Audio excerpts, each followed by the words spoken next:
안녕하세요. 인생 고수의 김수현입니다.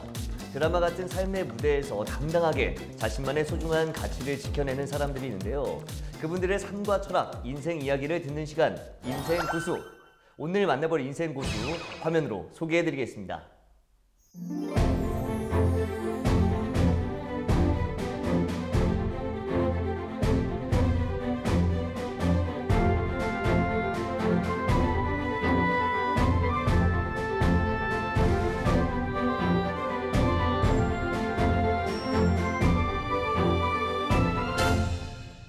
디자이너 김현 선생님과 많은 이야기 나눠보도록 하겠습니다. 선생님 안녕하세요. 안녕하세요. 네, 이렇게 만나 뵙게 돼서 영광입니다. 선생님 하면은 사실 호돌이 아빠, 디자인계의 살아있는 역사 이렇게 좀 표현이 되는데 디자인 하신 지 굉장히 오래되신 거죠? 총 얼마나 되신 거예요? 오래됐습니다.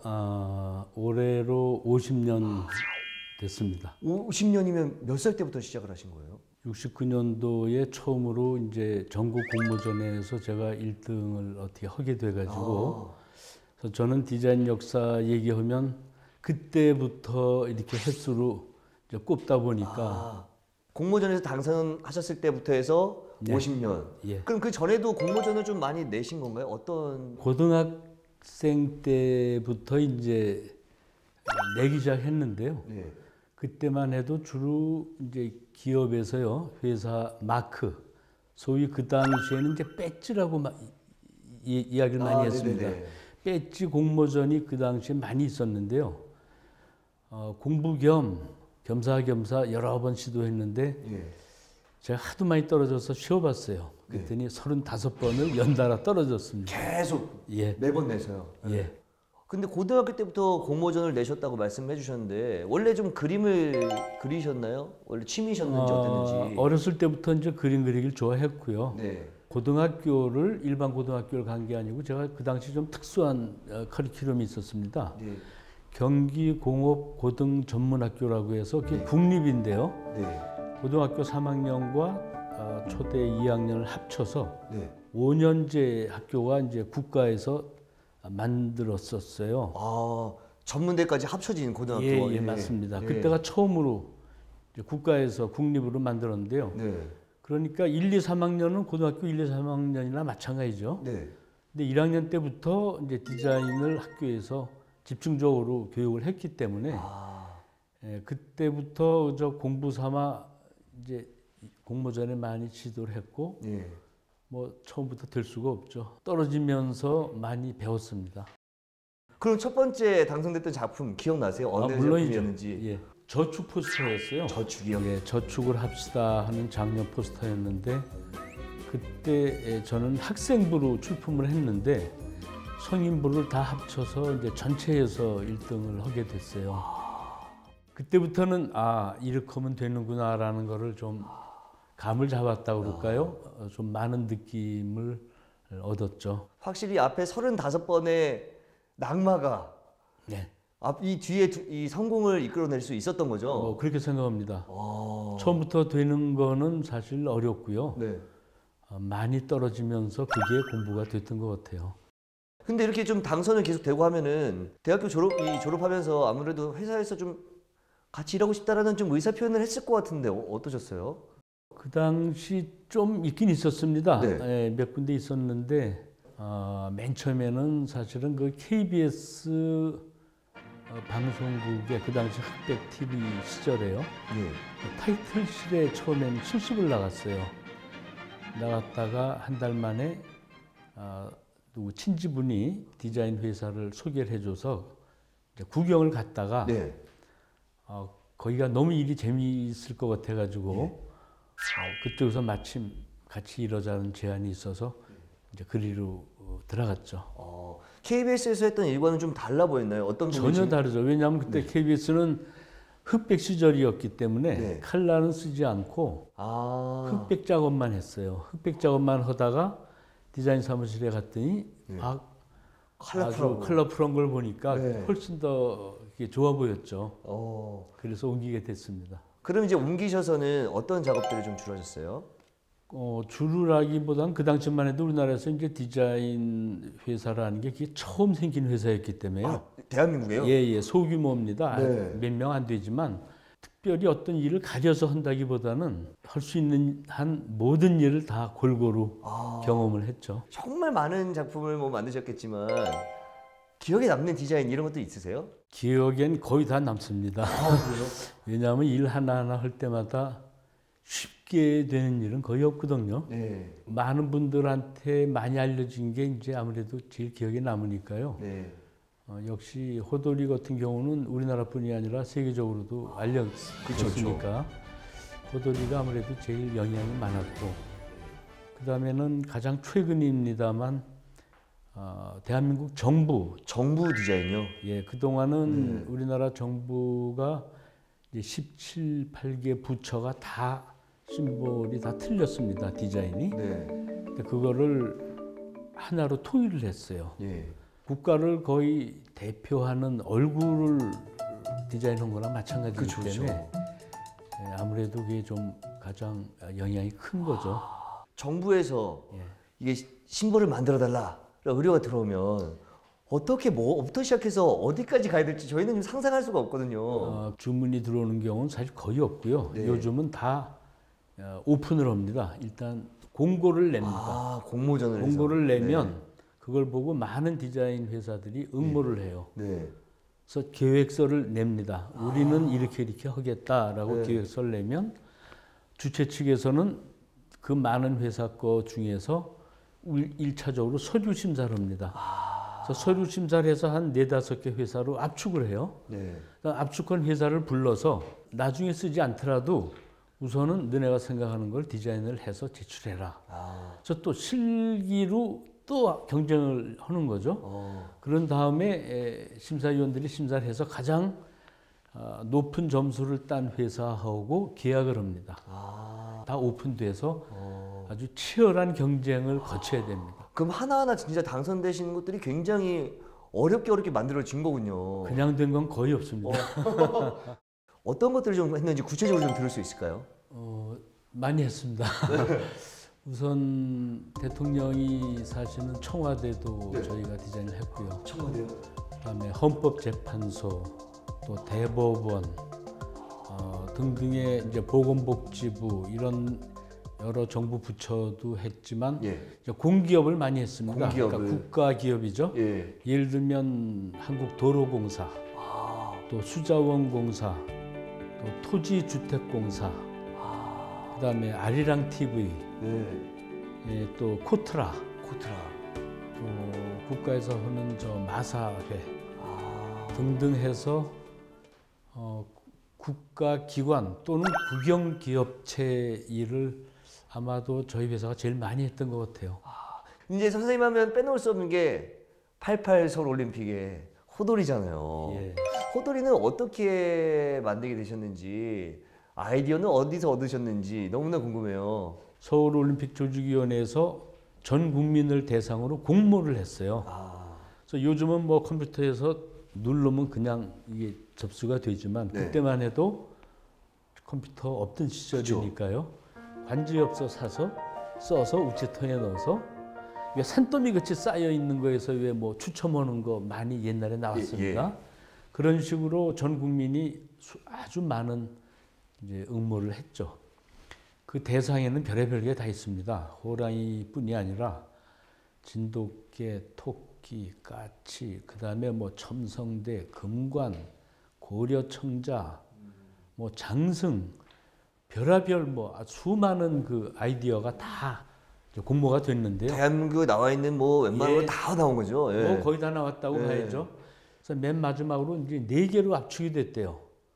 4개로 압축이 됐는데 맨 처음에 까치는 우리나라에서는 길조인데 전 세계적으로 외국에서는 그 흉조로 보는 나라가 굉장히 많답니다. 그러니까 맨 먼저 탈락이 됐죠. 그다음에 진돗개도 호응은 좋았는데 실물을 보면 다르지만 그려놨을 때 형태가 일본의 그 토종 개하고 또 에스키모 그 썰매 끄는 개하고 형태가 너무 거의 흡사하기 때문에 실물을 보면 다른데 그려놨을 때는 이게 분간하기가 어렵다. 그래서 이제 최종적으로 이제 호랑이로 결정이 됐습니다. 그래서 호랑이는 제 아이디어가 아니고 전 국민의 의견이 모아져서 일단 호랑이도 결정이 됐습니다. 네네.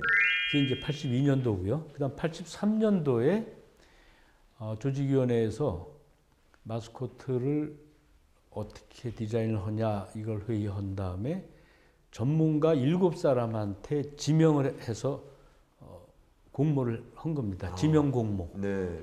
그래서 지명 컴페티션이라고 이제 이야기를 하는데요. 7사람 중에 저도 이제 한 사람으로 채택이 된 거죠.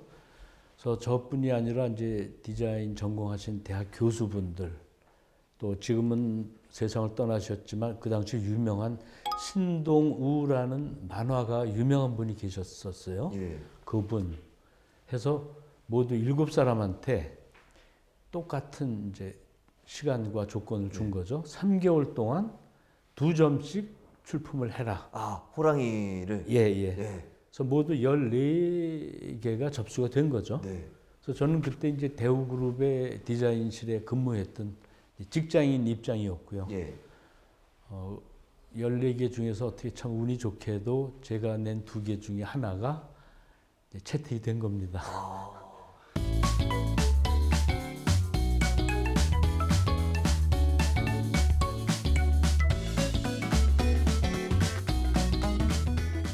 그게 지금 우리가 알고 있는 호돌이의 모습과 많이 비슷한 건가요? 거의 비슷하지만 약간 이제 수정이 됐습니다. 어떤 부분을 어떻게 수정하셨는지. 이제 그 당시 재미난 이야기가요. 예. 마스코트라는 거는 많은 사람들한테 이제 사랑을 받고 예. 귀여워야 되니까 어미를 그리기보다는 아무래도 새끼를 그릴 수밖에 없죠. 예. 귀엽고 예쁘게. 근데 호랑이 새끼를 귀엽고 예쁘게 그리다 보면 자꾸 고양이 같이 된다. 그럴 수 있네요. 그게 제일 위험한 아주 그 장벽이었어요. 그래서 잘못하면 고양이가 되면 안 되니까. 그러면 안 되니까요. 예. 그 당시에 그 동물 전문가의 조언도 많이 들었는데요. 네. 그분 이야기가 고양이와 호랑이는 비슷할 수밖에 없다. 동물학적으로 같은 고양이과다. 네.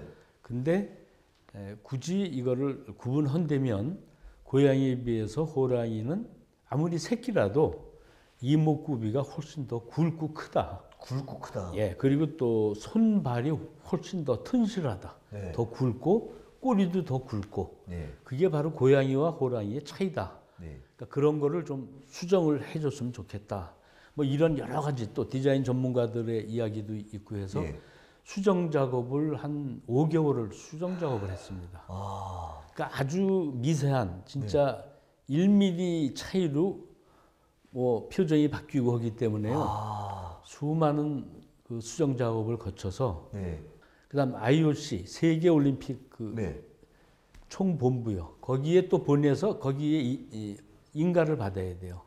거기서 오케이 사인이 나야 그다음에 국민들한테 우리 88 서울 올림픽은 마스코트가 얘입니다 하고서 이제 소개가 된 거죠.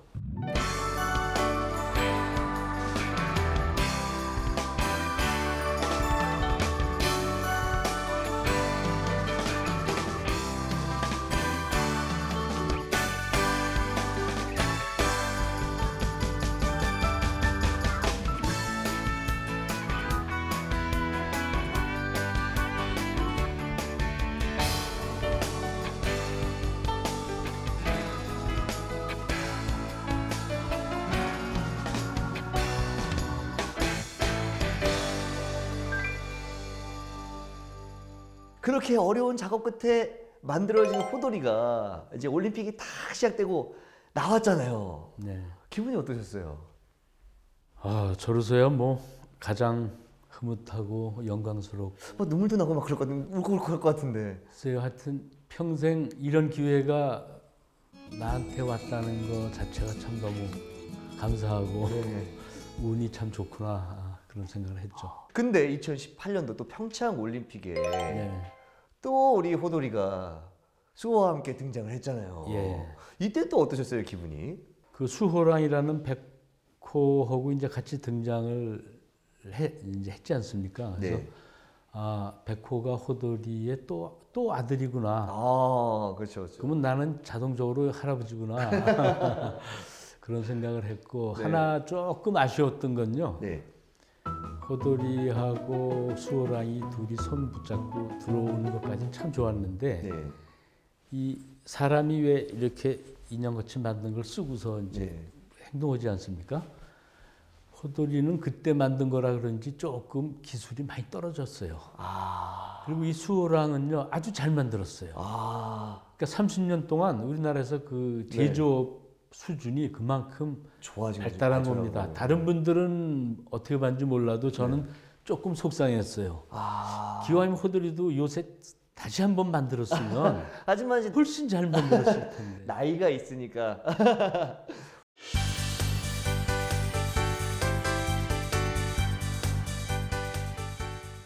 이 50년 넘게 디자인 하셨으니까 정말 많은 일들이 있으셨을 것 같은데 그중에 좀 재미있었다거나 혹은 좀 황당했다거나 이런 에피소드도 있을까요? 근데 이제 저희가 지자체 중에 제일 대표적인 거는 이제 서울시하고 제주도를 저희가 진행을 했는데요. 네. 제주도 같은 경우에 디자인 시스템 중에서 최초로 워드마크라는 걸로 했습니다. 그건 네. 뭐냐면 문자 심볼이에요. 그러니까 이런 뭐 그림으로 된 마크가 아니고 네. 제주라는 글씨로 국내 지자체에서는 제주도를 저희가 처음으로 워드마크를 이제 시도를 했어요. 네. 그래서 그게 한 1년 반 걸렸습니다. 작업이. 워낙 양도 방대하고 또 서울서 제주도를 수시로 왔다 갔다 하다 보니까 한 1년 반이 걸렸는데요. 그 많은 작업을 다 끝내고 이제 CI 발표회를 합니다. 네. 제주도청에서. 그래서 그 다음날 아침에 발표를 한다고 제주도청 그 마당에 무대도 만들어 놓고 네. 서울에서 그 악단과 가수와 뭐 사회자 다 내려갔어요. 네. 그 다음날 아침에 이제 행사를 위해서. 근데 하루 전에 네.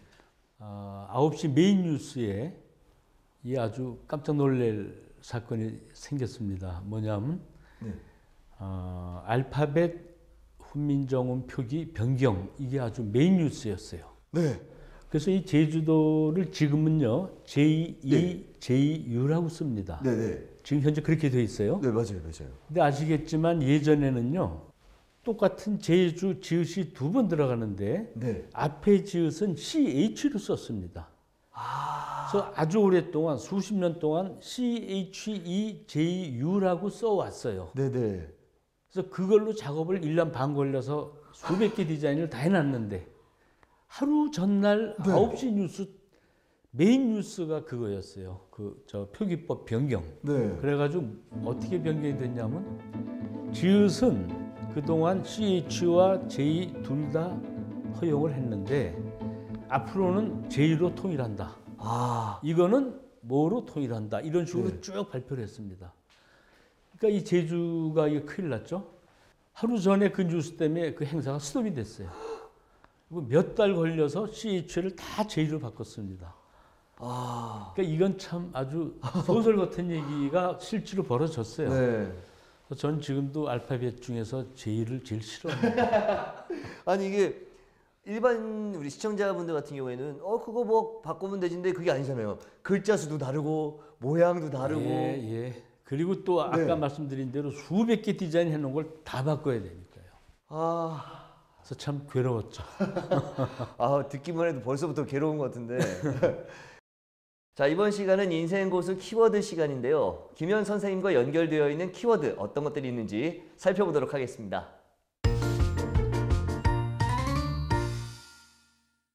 이번 키워드는 훈장인데요. 훈장이라고 하면은 나라에서 주는 훈장을 말씀하시죠. 예. 훈장을 받으셨어요? 1999년도에 네. 디자인 분야에 맨 처음으로 이제 훈포장을 정부에서 줬는데요. 예. 그때는 훈장이 아니라 이제 포장. 받았고요. 예. 그다음 2008년도에 디자이너로서는 처음으로 이제 문화훈장을 받았습니다.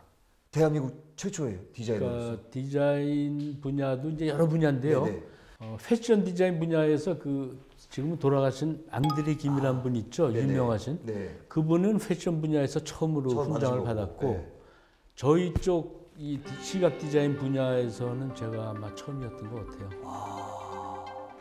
이 훈장을 받으려면 그동안의 많은 작품들과 이 나라를 세계에 좀 많이 알리고 좀 이래야 받는 걸로 제가 알고 있거든요. 뭐 그렇게 좋게 봐주셨나 봅니다. 기분이 되게 좋으셨겠어요. 글쎄요, 이거 받아도 되나 하는 생각이 들었죠.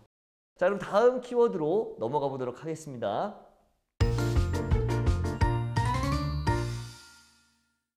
이번 키워드는 꿈돌이인데 꿈돌이도 직접 거예요? 아주 인상에 남는 일이었는데요.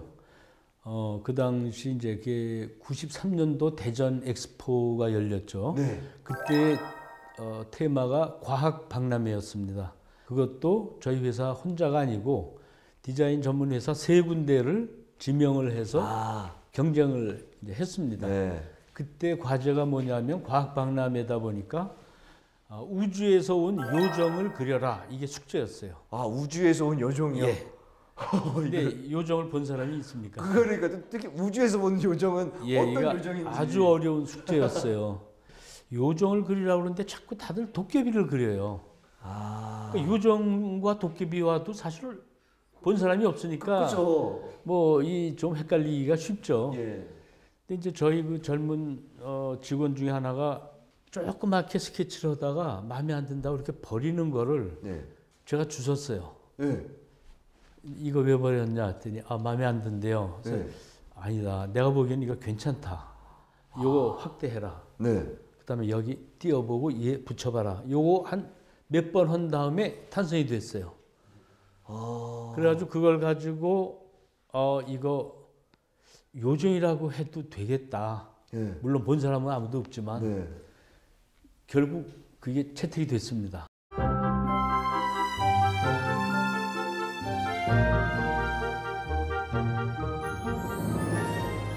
그때부터 제가 그 얘기를 많이 합니다. 그 디자인은 물론 혼자 잘할 수도 있지만 팀워크라는 거는 바로 이게 중요한 거다. 그러니까 젊은 디자이너는 신선한 아이디어는 나오지만 선별할 수 있는 안목은 아무래도 조금 좀 떨어지고 경험이 많은 사람은 신선한 아이디어는 좀 부족할지 몰라도 보는 관점은 훨씬 더 세련될 수가 있다.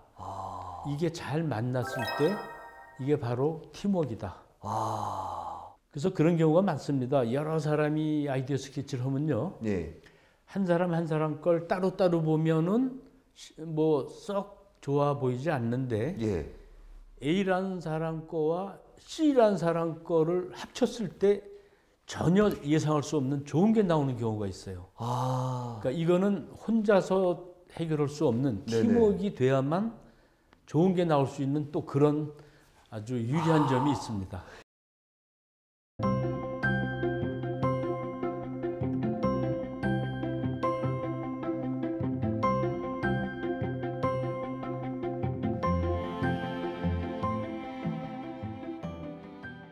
재밌는 얘기 잘 들었고요. 인생 고수 김현 선생님과 연결되어 있는 키워드 시간이었습니다. 그리고 저희 YTN 로고도 만들어줬잖아요. 이건 또 저 어떻게 저렇게 만들었어요? 너무 이뻐가지고 처음에 되게 좋아했거든요, 저희가. 둥근 원이 2개가 있습니다. YTN 안에. 하나는 밝은 청색이고, 그러니까 하늘색이라고 그러죠. 또 하나는 블랙. 이 2개가 있어요. 그게 무슨 뜻일 것 같습니까? 저도 궁금했어요. 하나는 낮이고 하나는 밤입니다. 24시간 뉴스 방송이기 때문에 낮, 밤을 가리지 않고 늘 소식을 전한다. 그러니까 이게 이제 상대적이죠. 그래서 또 하나는 밝은 뉴스, 어두운 뉴스 가리지 않고 다 전한다. 또 하나는 사건의 현장, 하나는 시청자 방 안에서. 그러니까 이 2가지 이 상대적인 것을 다 우리는 수용하고 표현하겠다. 이제 이런 아주 뜻이 원 2개로 이제 표현이 된 거죠. 저는 그냥 여태까지 이쁘다, 잘 만들었다라만 생각했지 이런 깊은 뜻이 있는지를 생각도 못 해봤어요. 또 하나는 이제 형태 중에서 가장 완벽한 형태를 원이라고 이야기를 합니다. 그 원이 하나만 있어도 눈에 잘 띄는데요. 이게 둘이 있다 보면 주목도가 몇 배로 올라갑니다. 예를 들면 지금 YTN에서 촬영 그 커다란 자동차요. 거기에 큰 원이 이렇게 두 개가 딱 박히면요. 예. 아무리 멀리서도 눈에 굉장히 잘 띕니다. 아, 중계 나간 중계차 같은 데서 원 두 개만 있어도 그냥 잡혀요. 그렇기 때문에 주목도가 굉장히 아주 유리한 그런 심볼입니다. 지금 오랜 시간 디자인 업계에서 활동하셨고 지금도 활동하고 계신데 후배들한테 좀 조언을 해주고 싶은 거나 뭐 이런 것들이 있을까요? 해주고 싶은 이야기. 우선 첫 번째로는 실패하려면 빨리 많이 해라. 빨리 많이. 왜냐하면 처음에 실패를 하면은 피해가 적습니다. 자기 혼자만 피해를 보는데요. 좀 심하게 얘기하면요. 만약에 사장님이나 회장님이나 이 최고 결정권자가 잘못 판단을 내리거나 실수를 하면 어떻게 되겠어요? 회사가 문을 닫는 거죠. 그렇죠. 그런 경우 왕왕 많이 있지 않습니까? 네, 그렇죠, 그렇죠. 디자인도 마찬가지다. 나중에 실수하면 피해가 크니까 젊었을 때 빨리 해라. 빨리 많이 해라. 그리고 같은 실수 두 번 하지 않으면 되니까. 그래서 이제 그 얘기 하고 싶고요. 그럼 두 번째로는 내가 누군지를 정확하게 판단해라. 나는 누구인가? 왜냐하면 자기가 한테 잘 맞지 않는 거를 억지로 해가지고는 절대 잘할 수가 없습니다. 아, 그렇죠. 지금이라도 늦지 않았으니까 안 맞는다는 사람 빨리 길을 바꿔라. 그리고 맞는다고 생각하면 한 구멍을 파려면 확실하게 파라. 그 두 가지 이야기 꼭 해주고 싶습니다. 네, 정말 대한민국 디자인계 역사 산 증인으로서 살아오신 선생님의 이야기 잘 들었고요. 말씀하신 것처럼 활동 더 많은 활동 부탁드리겠습니다. 오늘 이렇게 나와주셔서 감사합니다. 예, 고맙습니다. 인생 이야기를 통해 삶의 지혜를 더하는 인생 고수. 저희는 다음 시간에 또 다른 인생 고수의 이야기를 가지고 돌아오겠습니다. 인생 고수!